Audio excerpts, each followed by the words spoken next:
Welcome to Stuff You Missed in History Class, a production of iHeartRadio.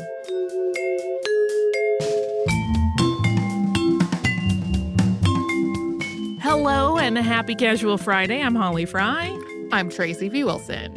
So this week we talked about Croesus. Yep. Oh, Croesus, bless your heart.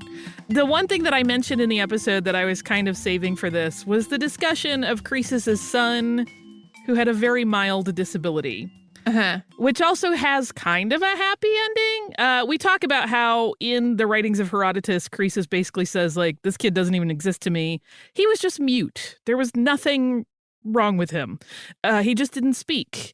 And it came up in one of his many consultations with the Oracle of Delphi that the day your mute son speaks will be a day of, I don't know the exact quote, will be like a day of misery for you, essentially. And basically the story goes that as a Persian soldier was rushing at Croesus as that invasion of Sardis was going on, that the son, whose name I never found, kind of runs towards this Persian soldier and says, no, you must not kill Croesus. And that's the first thing he ever says.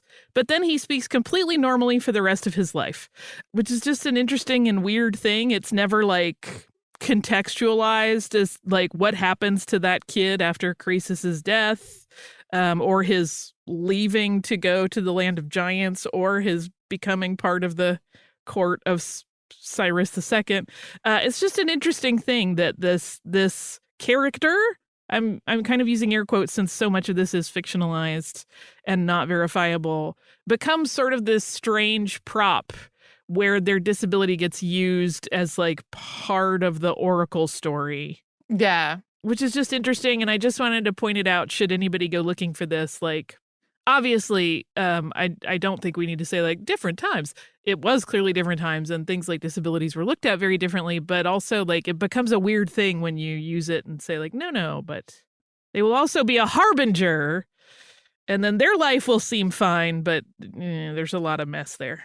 I feel like it's almost a precursor of tropes about disability that still exist today. Oh, 100%. Like the tropes about disabilities, like disabled people having like some other superpower is like just a trope that's used in fiction a lot. And the like also the attitudes about disability in general. It's like an overlap of things that still persist in culture and in the world today, but also in like a slightly different tone at the time. Yeah. I mean, it does make entirely clear, right? We talk about things all the time, not just you and I, but culturally, it is often discussed, all of these tropes and like the damaging nature of some of these ideas. And it's a lot to undo and to fight against. And just know, for anyone who feels frustrated trying to like move the discussion forward in a positive way, that we are fighting things that have been going on since the BCE times. Like it is a long process, and I'm glad for the progress that has been made. There is still a lot more to go, but like know that this is deeply ingrained, and that is why it is so hard to make progress sometimes. Right. Anyway, that was my little didactic moment. I definitely love the idea of the kingdom of Lydia getting rich off of King Midas washing his hands. Yeah, that's pretty fun. I like all the beats of all of the oracle stories. Yeah, because they also are so similar to things that you will read in like Greek tragedies and whatnot. and like that's the thing where I'll just be like, did it? This seems like a thing in the story that's there to learn a lesson more so, which is additionally funny to me because so much of the way we talk about history in a less obvious way a lot of times is also about reinforcing a lesson. Yeah. Like the way especially like nations look back on their own history and teach their own history, like a lot of it is about reinforcing ideas in a didactic way, even if it's not quite as obvious as like, and then Croesus had done the thing that the oracle said, but he didn't realize. Yeah. Yeah. It is. There's definitely, right, like there are narrative conventions at play that have clearly been driving the bus in terms of how some of these histories, and you got to use the air quotes at that point, are written. Because you just picture, Herodotus writing and being like, yeah, but what would make this really cool? And then there's a rain cloud sent by Zeus. This is amazing, you guys. Anyway, that is Croesus. It's interesting. I like looking at some of these really, really ancient history pieces because you see how they start to fit together. Like I said, we had covered the Achaemenid Empire, and this dovetails on that. But also, as Tracy said, it makes it wildly apparent that even the histories we know have roots in reality. We still don't know so much about them. Yeah. I mean, there is still a lot of archaeological interest in Lydia and finding more evidence of Croesus and his palace and his lifetime. And hopefully one day we'll get like a motherlode, but one never knows. Right. But it does sort of evidence how hard you still have to work to kind of get to the bottom of the matter, especially when we're talking about the 6th century BCE. One of our episodes this week was on the Women's War in colonial Nigeria in 1929, which, as I said in that episode, was something I just found a passing reference to while researching another show and immediately put it on the list. It reminds me a tiny bit of the War of the Golden Stool that we talked about in a really old episode, because it was similarly an uprising against British colonization and colonialism. But the other thing that I didn't get into in this episode at all is that back in the 1970s, a woman named Judith Van Allen wrote an article called Sitting on a Man, Colonialism and the Lost Political Institutions of Igbo Women. And it was originally published in the Canadian Journal of African Studies. And this has become a really foundational paper about specifically Igbo women in this aspect of African history, to the point that the Journal of West African History in 2017 had this whole issue that was like a retrospective on that one paper. And I read so many of the papers from that issue. One of them was by the original author, who was kind of talking about her process of writing this paper and how when she originally wrote it, she was angry about so many social issues that were happening at that moment.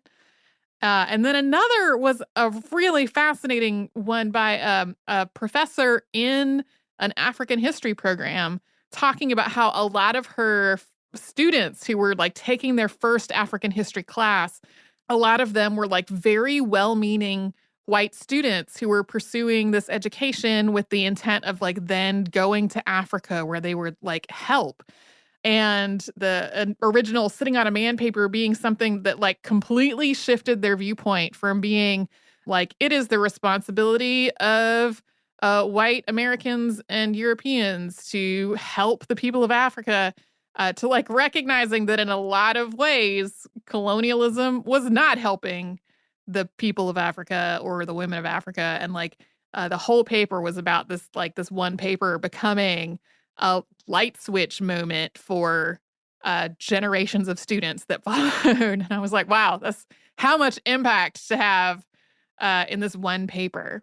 Yeah, it's interesting, right? We are still breaking down the ideas that colonialism entrenched in the white Western world, right? Like there are still so many stories of fiction even, but also, again, well-meaning, but not well-informed instances of like white savior syndrome. And it's like, this all goes back to that, you guys. Like we have been told for literally centuries at this point that we know better than other people, which is just mind your business.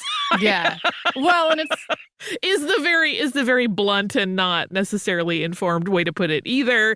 But like, it's so presumptive and it's hard to get over. Like we have all fallen into that trap. Absolutely. And it's hard to get over. So I'm not even saying that as a judgy thing. It's like a reminder to myself as well. Like, no, you have one lens and that's great. But like, that doesn't mean you're perceiving everything as it is in reality. Yeah, like number one, like I would say that both of us on this podcast have definitely had times that we have like inadvertently fallen into that trap, and that it's like a lifelong learning process to undo a lot of those thought patterns, and that we will always be working on it. Another thing is that it was really important to me in this episode to get sources that did not feel like they were just parroting the colonial view. And so like if the book that I was reading, that its authors were American or not from anywhere in Africa, like it was super important to me to then go read reviews of that book by African and preferably Nigerian people to be like, okay, how does this book hold up? Is this what I should be spending my time on? It was like an extra layer of diligence with this. So hopefully I got to the right space with it. I also just kind of love the practice of sitting on a man. Some of the songs by British standards were very racy, which of course like made the whole British response to it even more like, ah, and like baffled horror at what was happening. Such pearl clutching. Yeah, a lot of it. So thank you once again for joining us here on Stuff You Missed in History Class for our Casual Friday.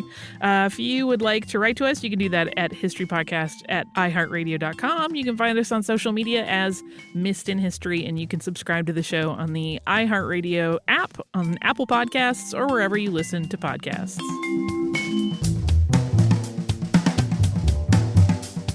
Stuff You Missed in History Class is a production of iHeartRadio. For more podcasts from iHeartRadio, visit the iHeartRadio app, Apple Podcasts, or wherever you listen to your favorite shows.